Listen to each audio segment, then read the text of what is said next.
पहुंचने ही वाले हैं। और इसके अलावा संत महात्मा सबकी उपस्थिति मंच पर नजर आ रही है। और आप इधर देखिए साधु इनका उत्साह और जो मंत्र उच्चारण मंच से किया जा रहा है, उस मंत्र उच्चारण के साथ इनके अंदर जो जोश है वो नजर आ रहा है। और सनातन बोर्ड की मांग हो रही है। बिल्कुल ये एक बेहद अब ऐसा वक्त आ गया है जहां पे आपको हर चौराहे पे सनातन और सनातन बोर्ड की मांग जो है वो सुनने को मिल रही है। आज के दिन संसद बुलाया गया है, सनातन बोर्ड संसद। क्या लगता है सनातन बोर्ड की जरूरत क्यों महसूस? सत्य सनातन धर्म की जय। मैं राकेश अनंत, श्री सनातन धर्म सांस्कृतिक समिति दिल्ली से।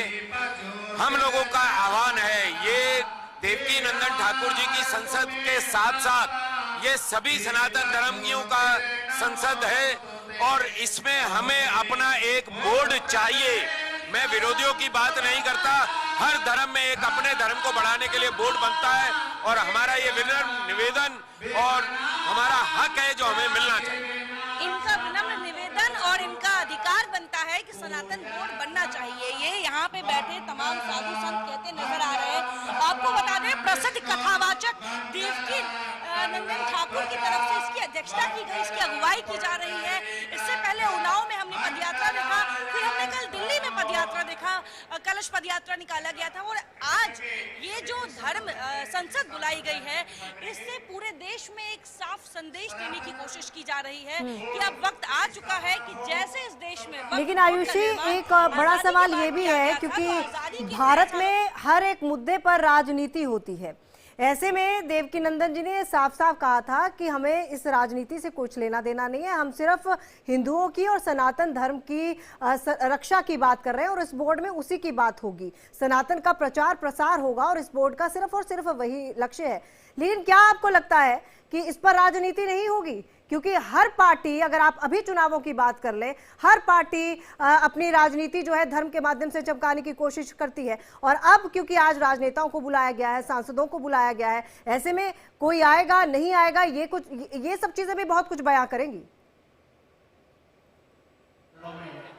बिल्कुल बयान करेगी। और आज के वक्त में जिस तरीके से हम किसी भी चुनाव में देखते हैं तो एक धर्म का एंगल जो है वो जरूर नजर आता है।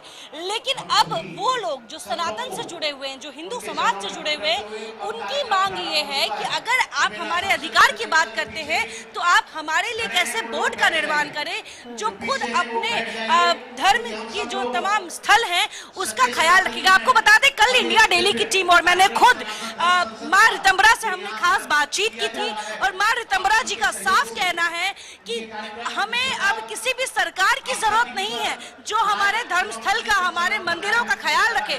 हम खुद चाहते हैं कि एक ऐसा बोर्ड बनाया जाए, सनातन बोर्ड, जिसके तहत हिंदुओं की भावनाओं के साथ खिलवाड़ ना हो, इसकी हम ख्याल रखें।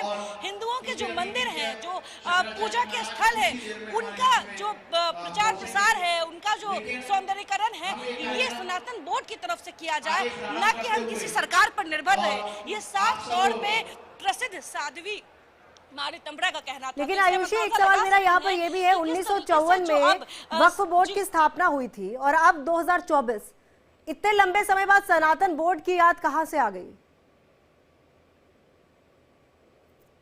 बिल्कुल ये सवाल हमने भी कोशिश की। कल आपको बता दें बीच में तकनीकी खराबी के कारण हमारी आवाज ठीक से वहां तक पहुंच नहीं पा रही। आयुषी अगर आप मेरी आवाज सुन पा रही हैं तो किसी ऐसी जगह पे जाइए जहां सिग्नल हो, जो आपको भी इजी लगे। लेकिन ये सनातन धर्म को लेकर जो प्रचार प्रसार की बात हो रही है, उसी को लेकर ये धर्म संसद बुलाई गई है और खुद देवकी नंदन ठाकुर जी ने इस चीज को लेकर कुछ दिन पहले प्रेस कॉन्फ्रेंस की और कहा कि हर किसी को 16 नवंबर को दिल्ली में आना है और ये संतों की धर्म संसद है, हर किसी को न्योता दिया गया, आम आदमी से लेकर खास व्यक्ति तक को न्योता दिया गया, राजनेताओं को न्योता दिया गया, सांसदों को न्योता दिया गया। लेकिन अब इस पूरे मुद्दे पर क्या राजनीति होगी या नहीं होगी ये भी देखना होगा। एक बार फिर से मेरी सहयोगी आयुषी यहाँ पर जुड़ चुकी हैं। आयुषी, आप अपनी बात पूरी कर सकते हैं। जो सवाल मैंने किया था कि इतनी देर बाद याद कहाँ से आई? जी बिल्कुल, ये जो सवाल है ये अभी इस तरीके से हम जानने की कोशिश तो कर रहे हैं, और ऐसे में आपको बता दें, चाहे वो देवकी नंदन ठाकुर हो जो इसकी पूरी अगुवाई करते नजर आ रहे हैं इस पूरे कार्यक्रम की, या फिर बाकी संत महात्मा, उनका कहना है, या फिर वो महिलाएं, वो घर से आम लोग जो निकल कर यहाँ इस सभा में आए हैं, उनसे जब हमने जानने की कोशिश की तो उनका कहना है कि हमारे घरों में जो बहू बेटियां हैं वो सुरक्षित नहीं हैं, और साथ में जिस तरीके से चाहे वो तिरुपति बालाजी मंदिर में हो या और भी मंदिरों में जो प्रसाद में मिलावट की जो खबरें आई हैं, ये कहीं ना कहीं सनातन धर्म को मानने वाले लोगों की भावनाओं को ठेस पहुंचाई है, और जिसकी वजह से जो तमाम सनातनी हैं, जो धर्म गुरु हैं, जो तमाम जो लोग हैं, साध्वी हैं, महंत हैं, इनका कहना है कि अब वक्त आ चुका है कि हम हर दिन अपनी धर्म से जुड़े आयुषी, चीजों आप का पल पल के अपडेट देते रहिएगा। फिलहाल आपका बहुत बहुत धन्यवाद तमाम जानकारी के लिए। तो दिल्ली से आप सीधी तस्वीरें आप देख रहे हैं।